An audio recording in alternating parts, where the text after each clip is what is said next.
Lectura de los Hechos de los Apóstoles. Los que se habían dispersado durante la persecución que se desató a causa de Esteban llegaron hasta Fenicia, Chipre y Antioquía, y anunciaban la palabra únicamente a los judíos. Sin embargo, había entre ellos algunos hombres originarios de Chipre y de Cirene, que al llegar a Antioquía también anunciaron los paganos la buena noticia del Señor Jesús. La mano del Señor los acompañaba, y muchos creyeron y se convirtieron. Al enterarse de esto, la iglesia de Jerusalén envió a Bernabé a Antioquía. Cuando llegó y vio la gracia de Dios que Dios les había concedido, él se alegró mucho y exhortaba a todos a permanecer fieles al Señor con un corazón firme. Bernabé era un hombre bondadoso, lleno del Espíritu Santo y de mucha fe, y una gran multitud adhirió al Señor. Entonces partió hacia Tarso en busca de Saulo, y cuando lo encontró, lo llevó a Antioquía. Ambos vivieron todo un año en esa iglesia y enseñaron a mucha gente. Y fue en Antioquía donde por primera vez los discípulos recibieron el nombre de cristianos. Palabra de Dios. Te alabamos, Señor. Alaben al Señor todas las naciones. Alaben al Señor todas las naciones. Esta es la ciudad que fundó el Señor sobre las santas montañas. Él ama las puertas de Sión, más que a todas las moradas de Jacob. Cosas admirables se dicen de ti, ciudad de Dios. Alaben al Señor todas las naciones. Cantaré a Egipto y a Babilonia, entre aquellos que me conocen. Filisteos, tirios y etíopes han nacido en ella. Así se hablará de Sión. Este y también aquel han nacido en ella, y el Altísimo en persona la han fundado. Alaben al Señor todas las naciones. Al registrar a los pueblos, el Señor escribirá: Este ha nacido en ella, y todos cantarán mientras danzan. Todas mis fuentes de vida están en ti. Alaben al Señor todas las naciones.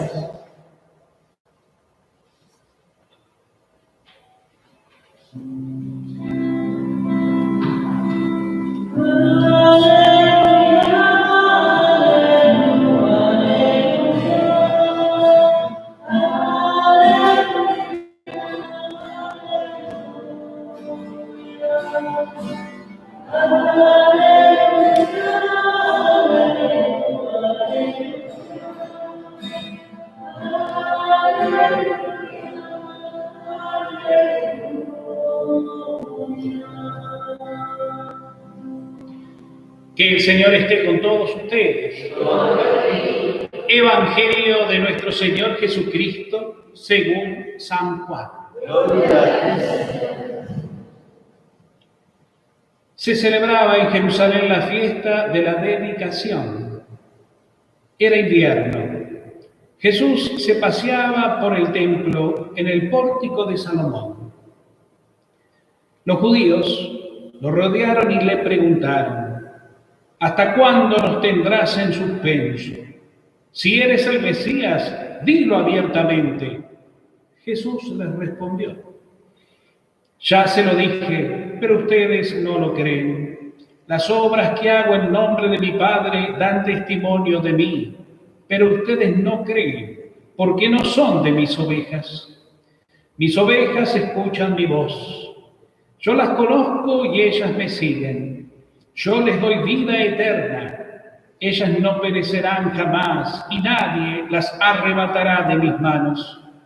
Mi Padre, que me las ha dado, es superior a todos y nadie puede arrebatar nada de las manos de mi Padre. El Padre y yo somos una sola cosa. Palabra del Señor. Gloria a ti, Señor Jesús. Tomamos asiento. Bueno, queridos hermanos, todos en el Señor, antes que nada, muchas gracias realmente por estar presentes, por hacernos este tiempo en estas tardes tan especiales, tardes de gracia y bendición, que como comunidad de Luján, de Sarandí, estamos teniendo dones, regalos, gracias de Dios. Gracias de Dios que no todo el mundo, por estas cosas de la vida, saben aprovechar o saben descubrir o saben darse el tiempo y el lugar para vivirlas. Bendito sea el Señor por todos los que, por gracia de Dios, estamos aquí, presentes ante el altar de Dios, ante el altar de María. Y comenzando este tiempo, como digo, de gracia, estos 3 días previos y de preparación a la fiesta patronal. Ustedes saben que celebrar la fiesta patronal, en este caso de María de Luján, es sentirnos elegidos, sentirnos iglesia, sentirnos identificados dentro de la gracia de Dios y de la comunión de los santos, donde en este caso la que nos quiere presidir y guiar es nada más ni nada menos que la Madre de Dios, bajo la advocación de la patrona del pueblo argentino, la Virgen de Luján. Celebrar una fiesta patronal significa celebrar una identidad como comunidad de Dios. No somos cualquier comunidad, hay muchas comunidades. Una sociedad de fomento que se organiza y se funda con fines benéficos es una comunidad. Cualquier comunidad humana que está reunida con un fin determinado, y mucho más aquellas que están enfocadas a hacer el bien, son comunidades, y son comunidades de bendición, por supuesto, porque en todos lados está el Señor. Pero mucho más nosotros que estamos identificados con la conciencia de la fe y sabemos que formamos parte de esta familia divina, miembros de la Iglesia, que somos parte de una Iglesia encarnada. La Iglesia es universal, la Iglesia en sus 3 dimensiones, peregrina, triunfante y purgante. Nosotros como parte de la Iglesia peregrina estamos en el mundo. Y en esta realidad del mundo estamos encarnados, y encarnados en una comunidad concreta, en un lugar determinado, donde la mayoría de ustedes nació, se han criado desde chicos, sus padres, sus abuelos y sus antepasados ya formaban parte de ella. Muchos han sido testigos, inclusive de la fundación de la parroquia como tal. Es decir, que están bien impregnados de esta vida y nadie nos puede quitar este sentido de pertenencia a esta hermosa comunidad. Por eso decimos que celebrar una fiesta patronal es descubrir o redescubrir nuestra identidad de iglesia encarnada en un lugar determinado para una misión específica. Y la misión específica es ser testigos del amor de Dios y es desplegar en lo más plenamente posible nuestra verdadera vocación, la vocación de hijos, la vocación de discípulos, de misioneros, otros Cristos, ungidos por el Espíritu, renacidos por el bautismo y identificados como familia. Cada hombre es mi hermano. Y tengo que mirar a mis hermanos como lo mira Jesús, como lo miró Jesús y lo mira Jesús, porque ya no soy yo, es Cristo quien vive en mí, y por consiguiente es Cristo quien mira, quien habla, quien asiste, quien bendice, quien sirve en mis hermanos desde mí. Entonces, nos dice mucho más de lo que podríamos expresar con palabras, ser una comunidad que en esta ocasión nos reunimos a celebrar justamente esta elección por parte de Dios y a través de la Virgen de Luján. Para muchos nos toca profundamente los sentimientos cristianos y marianos, especialmente marianos y argentinos, ¿no? Por lo que decimos y sabemos. Ella quiso vestir los colores de nuestra bandera, identificándose con nuestro pueblo, porque antes de que Argentina fuera Argentina, nación libre y soberana, ella ya había tomado lugar de las tierras a orillas del río Luján. Y desde allí siempre mostró su deseo maternal de estar junto a sus hijos peregrinos en este país.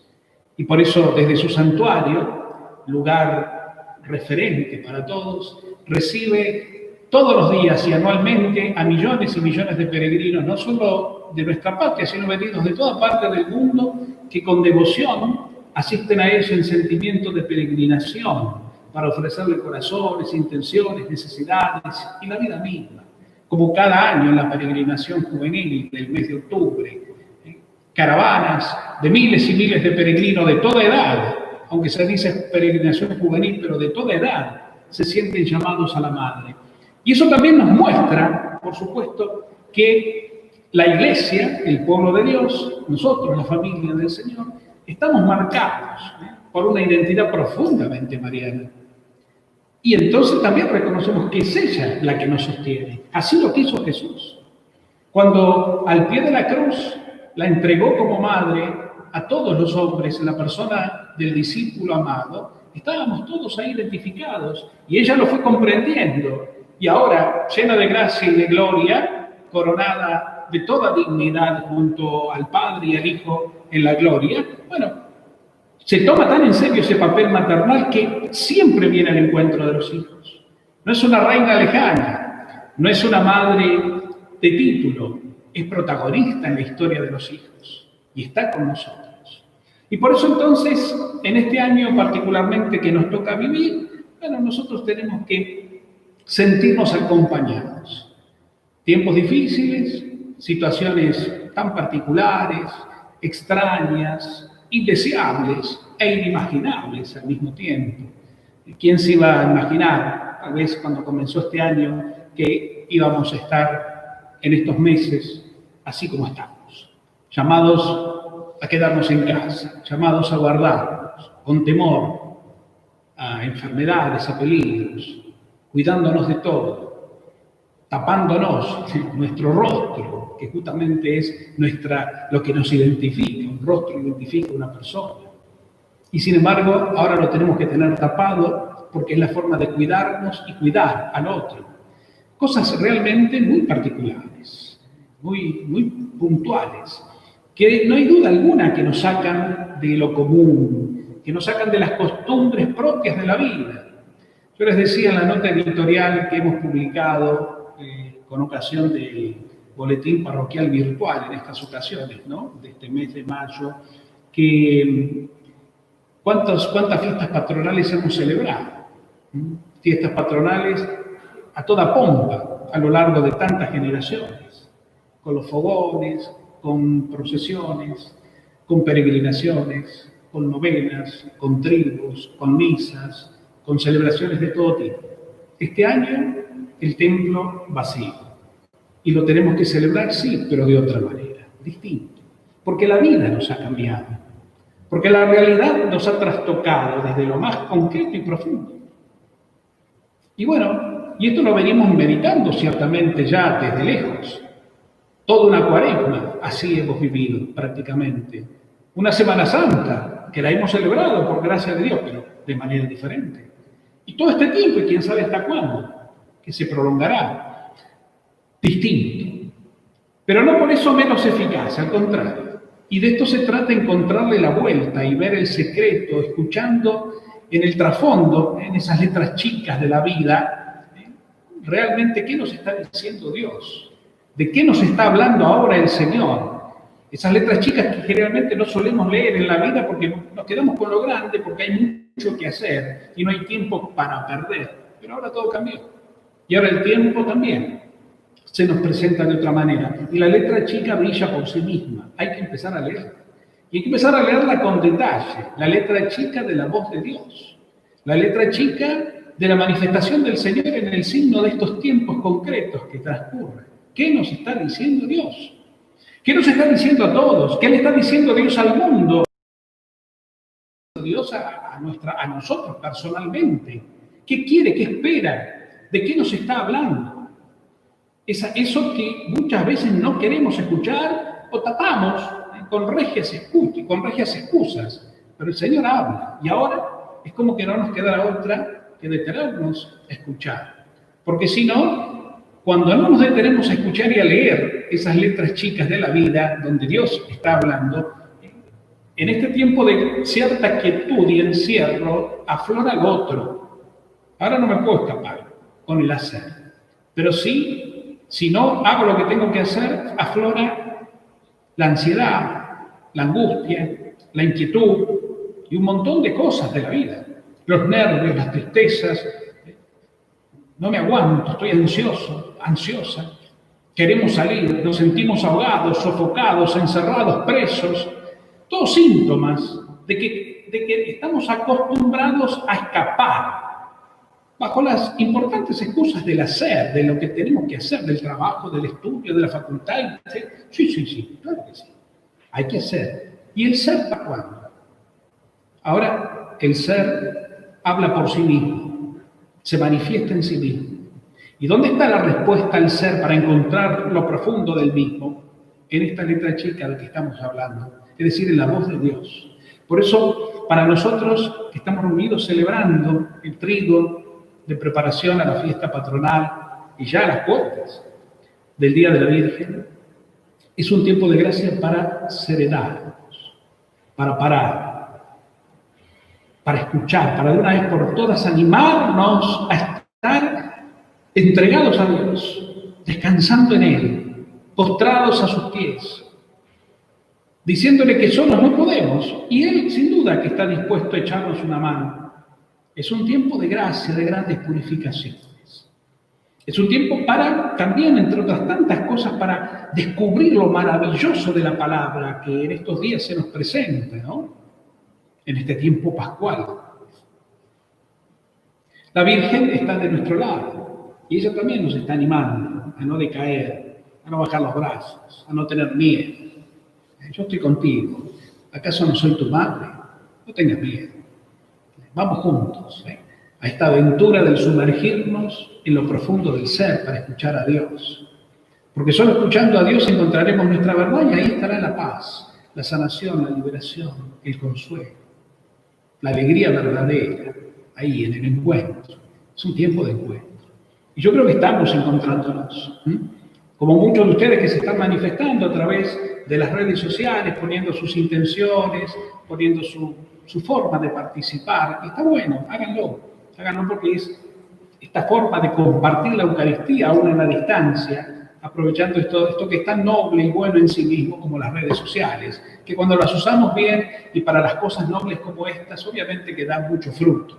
En este tiempo de Pascua, como ustedes bien saben, escuchamos la primera lectura del libro de los Hechos de los Apóstoles, que como les decía el otro día, es un hermoso libro de pastoral. ¿Qué significa la pastoral? Bueno, poner en práctica y en obra la misión que el Señor me encomendó. Así lo entendieron los apóstoles. ¿Y cómo se va desarrollando a medida que vamos leyendo los distintos capítulos de este hermoso libro? Denominado también el Evangelio del Espíritu Santo, ¿no? Porque se muestra cómo el Espíritu en la comunidad y en los apóstoles y discípulos va obrando. Y obra en la predicación, obra en la misión, en las nuevas iglesias que, pasando las fronteras del pueblo de Israel, se van fundando y se van desarrollando y van alabando a Dios y muchos nuevos hermanos se van convirtiendo.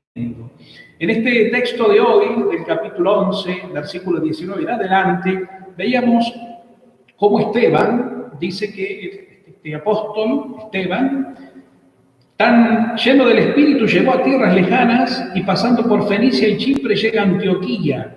Y la palabra de Dios ya no solo es pronunciada a los judíos, sino también a nuevos cristianos de lengua griega. Fíjense ustedes.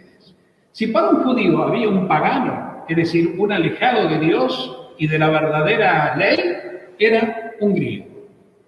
Porque los griegos, si bien eran religiosos en sí mismos, tenían una religiosidad tan sincrética, tan mezclada, que obviamente no coincidía en lo más mínimo con la revelación del verdadero Dios de Abraham, que adoraban y seguían los judíos.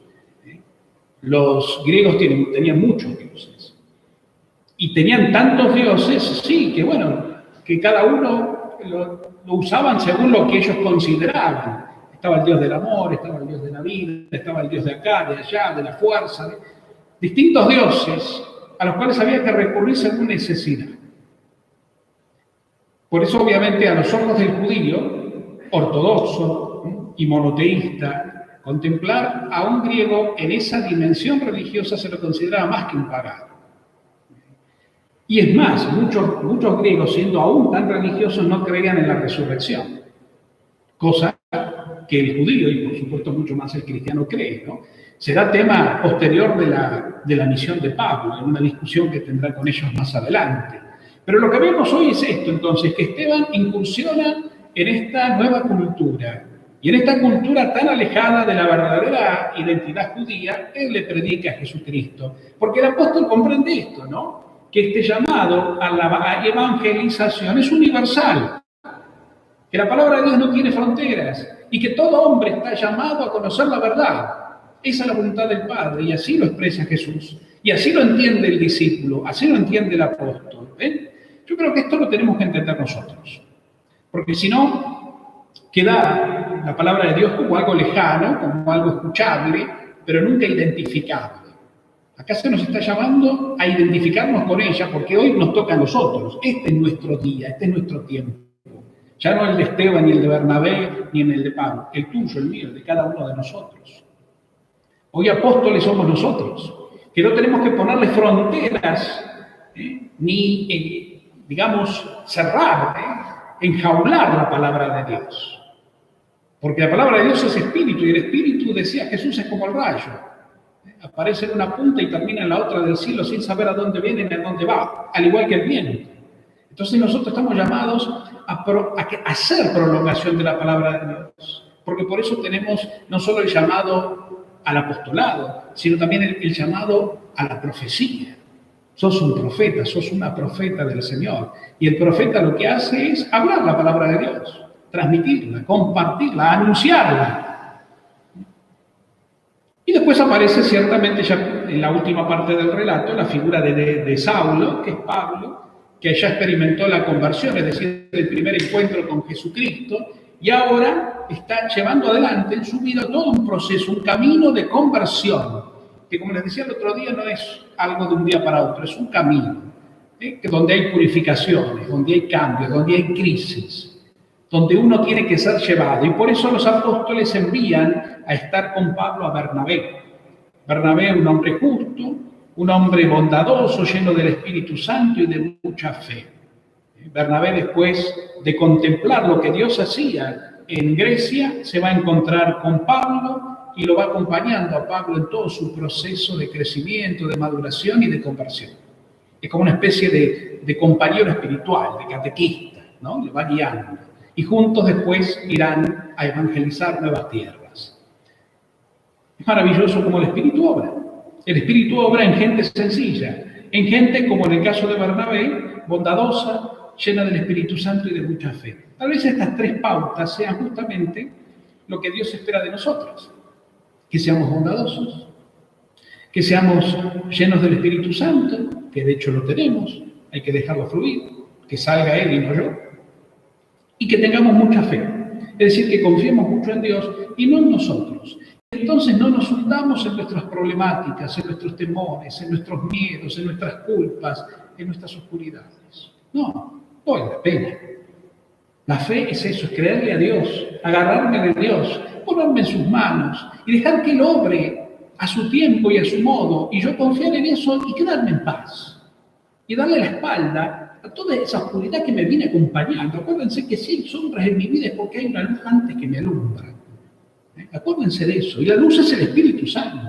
Veo mis sombras porque está el Espíritu alumbrándome. Y si el Espíritu me alumbra, ¿qué me importan las sombras? Las sombras son una proyección, una circunstancia, que van a tener poder en mí y me van a generar problemas a la medida que yo quedo en la sombra, dándole la espalda a la luz.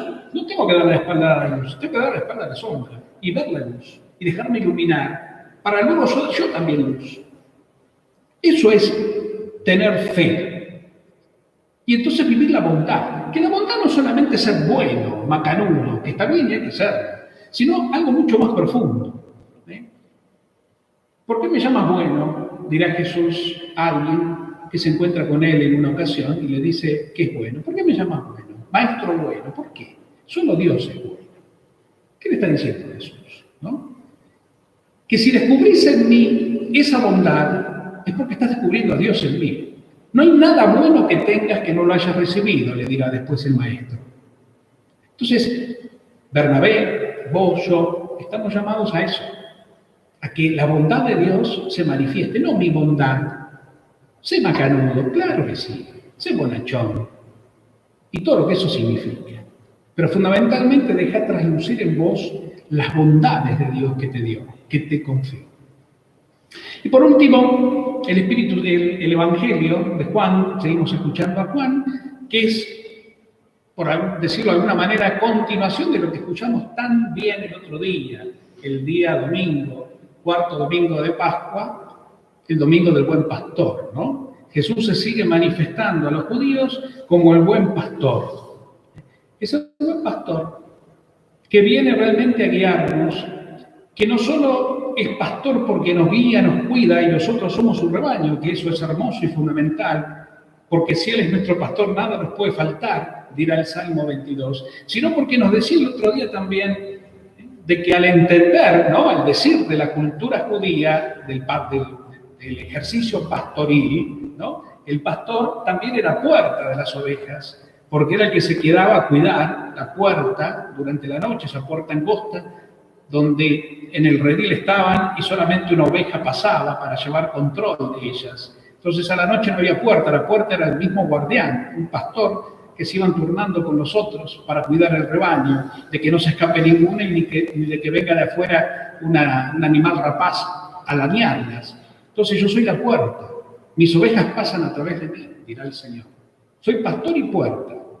Esa puerta que por un lado nos invita a estar juntos cuidándonos y por otro lado a salir. Y Él sale con nosotros, al mundo, a la vida, al testimonio, a la fe, al encuentro. Y Él sale con nosotros y nos sigue cuidando.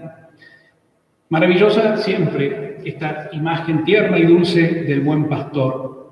Bueno, vamos a ir terminando, pero fundamentalmente que nos quede, digamos, en este primer día de la novena, esta pauta que nos da la palabra de Dios, ¿no? Alegres porque tenemos semejante madre que nos cuida y nos guía y nos alienta. Y después por esto mismo, ¿no? Porque el Señor está con nosotros. No dejemos que ninguna oscuridad ni ninguna trampa del maligno nos engañe. Seamos más contemplativos y orantes, hombres y mujeres de escucha de la palabra, en la profundidad del encuentro y de la fe, y menos racionales, porque como decían por ahí, los primeros males entran por la cabeza, de manera que hay que ser menos racional y más cordial, menos cabeza y más corazón. Y este es un tiempo propicio para eso, ¿no? Demos gracias a Dios por este tiempo, que no es, y ya termino, un tiempo cronológico, es decir, que lo vamos a contar hoy, mañana, pasado y pasado, sino es un tiempo del alma, del espíritu, que cuando uno se incorpora a este tiempo y se deja llenar del tiempo de Dios en la vida y se produce entonces la gran transformación, es un tiempo que no tiene fin. Se transforma en un presente continuo de gracia y alegría. De esto se trata. Por eso demos gracias a Dios, porque nos ha llamado a vivir la experiencia del nuevo tiempo del Evangelio de Jesús. Que así.